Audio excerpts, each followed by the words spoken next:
After 4 straight wins, Buffalo lost 28-25 to the Dolphins in Miami. Jay Ajayi ran all over Rex's defense, putting up 200-plus yards for the second straight week. Dude's unreal. Who are the real Bills? Max Kellerman. Look, the Bills are a good team that are not quite elite, but remember when Rex was on the hot seat and Stephen A., you were starting to call for his job.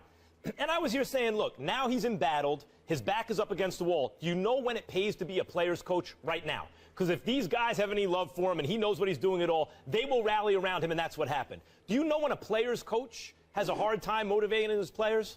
When they play normally in Buffalo and they're on the road in Miami in what's considered not the toughest divisional game. That's when a player's coach's team, I don't know if you can judge them. Buffalo team goes to Miami for a road game. They have a player's coach, kind of a lenient coach. Maybe they don't show up with their best performance. Same thing happens in the NBA when they go to L.A. sometimes. It's that kind of town. Very simplistic for me. Rex Ryan is approaching his 6th consecutive year as a head coach in the National Football League, where he will be outside of the playoffs looking in. This is a devastating loss for the Buffalo Bills because of what it means in the AFC, considering the quality of teams in the AFC North and the AFC West in terms of the wild card spot, because we all know that Buffalo ain't winning the AFC East. You combine that with the fact that, Max, what did I say early in the show? It's about who you are, what your signature is, what your gift is. This man is a head coach because of how adroit, how skilled, how pristine he was as a defensive coordinator. You have the 27th ranked defense against the run in the National Football League. If you have problems on offense, but your defense is stout, we're not having this discussion. But the combination of you not making the playoffs, combined with what the reason would be this year, which would be your defense, is what makes this unforgivable. Tyrod Taylor's got to play better, I think. LaShawn McCoy wasn't healthy. He shouldn't have been out on the field. And now they're saying he might not be ready against New England because of it, too. When you have the opponent backed up, like in their, what, 5 or 10 yard line, what, an 8 yard line in the fourth quarter, and you have a lead, you're supposed to win that game. But the point is, without their best player on offense, they lost the game close. The defense has been good at hitting the quarterback, not great against the run. We asked you guys earlier in the show, are the Eagles a legit threat to the Cowboys? The results are in, and 56% say yes. So we're kind of right down the middle on that one. I'm saying they could be right, but at the end of the day, considering how Dallas is winning and considering how the Eagles have lost or struggled, I'm worried about the Eagles in this question. I think we could have, I know they're in first place at the moment. I think we could have phrased the question opposite. Are the Cowboys a legit threat to the Eagles? The Eagles, actually, best point differential in the NFC. So why are you going to talk about how the question should be phrased? You trying to say you don't want to debate, that you want Kevin and Antoine and Brian and Stephanie's job? Is that what you're trying to say? You're trying to say you don't want to be on the set? You want to tell them how to frame the question? Make the show a lot easier for you. You're going to be in Cleveland tomorrow, huh? Yes, I will be in Cleveland. The ring ceremony, the Cleveland Cavaliers, watching LeBron, having brought a championship back to Max and I will be in Miami. Have fun. I'm looking forward to it. We're going to be in Miami. Going to Miami. Yeah, we are. Yeah, we are. For the rest of the week, have fun in Cleveland. Welcome, Ryan Clark, to the desk. Good to see you. But I got to start with you, my friend over here. Was you going to start with Kermit? That's his version of Kermit. Yeah, you going to start with Kermit. Got the green. Excuse me, Stephen A. Did the Redskins prove they are who you thought they were? Yeah, they did. They did. Bravo again. Let me say something, man. You know, this last week is kind of, I don't want to say tough because it really doesn't faze me. I mean, Brian Mitchell and Doc Walker threw me for a little loop because I love the brothers, but, you know, they were getting on me because I had the audacity to sit up there and say that, you know what, focus on something bigger than the NFC East. I apologize. I was wrong. Maybe you should focus on just the NFC East because you're in danger of not getting that. I mean, my Lord, all of this stuff, all I did, Max, Ryan, all I did was this. I said, hey, y'all beat the Eagles, all right? And you roll out there and you're like, yo, we kings of the NFC East. But you're in second place. You lost to the first place team in the division, which is the Cowboys already. You got bigger priorities. You got Kirk Cousins that bet on himself with the franchise $19.95 million tag. You got Pierre Garçon and Deshaun Jackson, who can ball, both entering the last year of his contracts. You got Doxson, who can play, okay, and he's got skills and a tremendous upside. In the future could potentially be bright. Matt Jones showed us something against the Philadelphia Eagles. I like this brother. Defensively, even though they've been struggling a a little bit. You got Kerrigan and the crew. They can do some things. They can get at a quarterback. And, of course, there's the great Jay Gruden, because we know he's great just by his name alone. Let's be clear about that. We know that he's great. It takes time out of his busy schedule to comment about me. You know, I think it was very, very unfair. This guy has no clue about how hard we're working. Who gives a damn about hard work? It's results. We assume, far be it for me, that, Ryan, am I wrong in assuming that NFL players automatically work hard? I'm assuming that you work hard. I'm assuming that you're putting forth the max effort. That's what we're getting on me about now? Oh, he doesn't know how hard we work. I know you haven't been to a Super Bowl since 1991.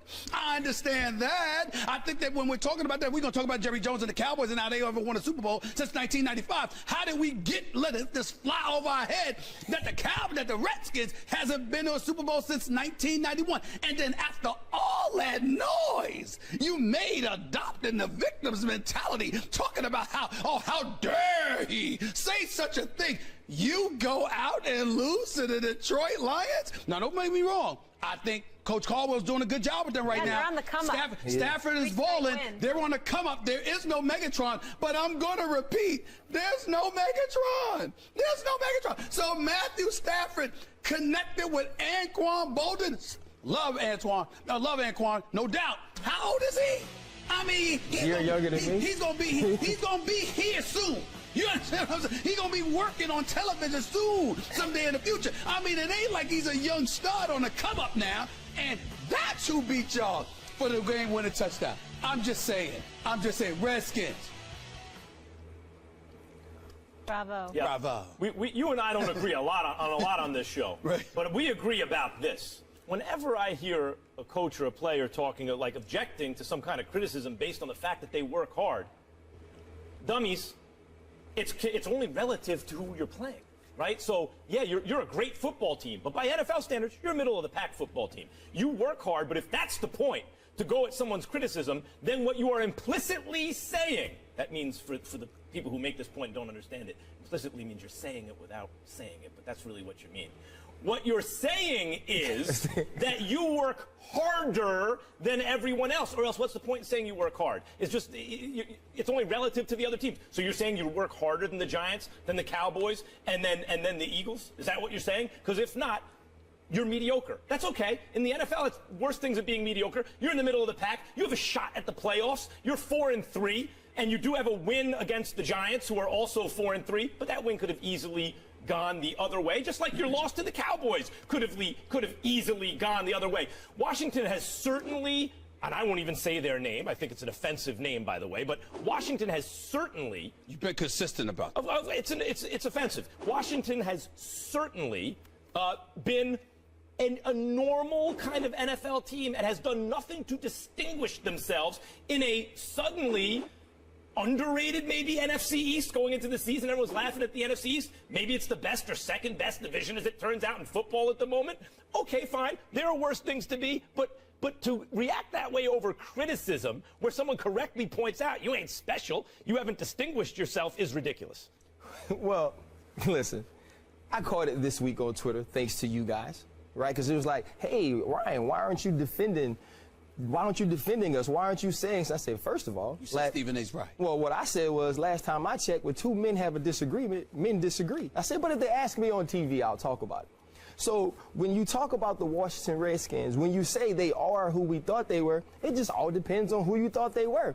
If you thought they were a pretty good football team, a football team that could go 9-7, a football team that maybe ekes out a 10-6 record, then you were right. I don't think it's a bad football team. I think it's a football team that can be competitive. The issue with what you were saying was, when you start talking about what people say in the tunnel and the way they feel, it seemed like they were saying more than just, we won today over the Philadelphia Eagles. It seemed like they were talking about history. So when you talk about the history of this team, especially recent history, it's nothing to boast about. It's nothing to scream about in the tunnel. Now, you know Bake. just as well as I do. Good dude. And so Bake is excitable. If you watch him, he's the big dude. You know, he dances. He gets the crowd hype. So he was doing what he does in keeping everybody upbeat about the positive things going on in Washington. And there are some positive things. But this game told me about the Detroit Lions, right? If you look at Matthew Stafford, he said in the offseason, we may be better offensively without Calvin Johnson. I may be better. And he is, because now he spreads the ball around. Josh Norman gets hurt. Marvin Jones makes some big catches. He had the one big catch on him on which he got hurt on. The Washington Redskins are a team that, if they play really well finishing out, they may finish second in the NFC East. If they play about what I think they were, they'll finish right behind Dallas and Philadelphia. This city loves that team. That's why they hate you right now. Well, listen, they're going to continue to hate me if they continue to lose, because I ain't going to let up. They wanted. They brought the attention on themselves. They got it. Well, you got to realize they got Vikings, Packers, Cowboys. Good luck with that. Coming up. But here's the deal. This is how stupid it got in the nation's capital. You actually had people that were accusing me, like, "What'd you go do? You gonna fight Baker?" Excuse me, me? Have you seen the size on that boy? It's just nonsense. We were talking about debating one another about the Redskins. That's all it was. So it's all in fun. And by the way, Baker is a good dude, married to a wonderful young lady who used to work here, who are friends with all of us. We got nothing but love for the Baker household. So it's just nonsense. We're just talking about football. But at the end of the day, hold on. At the end of the day, guys, it comes down to this. Y'all, it wasn't just about this or whatever. Collectively, they're acting like there's something more than they were to me. And all I'm saying is, you got to win these games, and you got to do something more than what you did. But life is about perspective, right? Sure. It's about perspective. So if you're 9-7 or in that situation, if you're 4-2 and you just beat the Eagles, a team that everybody was talking about before their 2 losses to Detroit and Washington, you feel good because you got to think about where you came from. Right? So in Gruden's first year, you go 4-12, and now you win the NFC East, and you've started the season 0-2, and you run off 4 straight.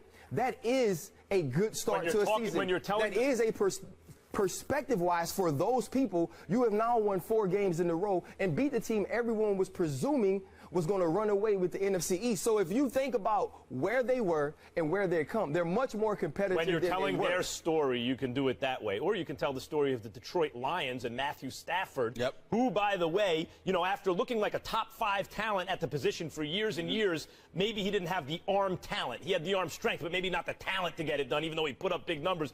Over the last year now, I would say, full season, if you take the second half of last season and the first half so far, he is balling. And maybe it's not the story of Washington. Maybe it's the story of the Detroit Lions. If you look at Stafford, NFL ranks in pass completion percentage, passing yards, yards per attempt, yards per dropback. He's top 10 in everything, top 5 in a bunch of them. Boy, that's his 24th game-winning drive as well, though. Yeah, in the fourth quarter. He likes it there. Last point. Washington Redskins, I think they're a very, very talented bunch who can make some noise in the NFC. I don't believe their target should be just about the NFC East. That's why I said, what have you done? You understand? And yes, I'm assuming, because you're running into the tunnel, I wasn't there. Of course I'm assuming. Who the hell doesn't know I'm assuming? I'm on national television. They're at the game. Okay? Of course I'm assuming, based on your reactions, that you're making something more out of nothing. That's my belief. I believe they should be better than what they are, but I also believe they're allergic to prosperity, which is why they are not. We will leave it there. Ryan, you'll be back with us a little later in the show. But yes, he will be. Yeah. He's got some explaining to do. And I want to see how tough he's going to be on one of his former teams. That's all I'm going to say about that. Okay. I'll be waiting. I thought you'd be in a good mood. I'll be waiting. Oh, I've been waiting for this. Ryan with a crispy lineup today and everything. Tomorrow when we come back.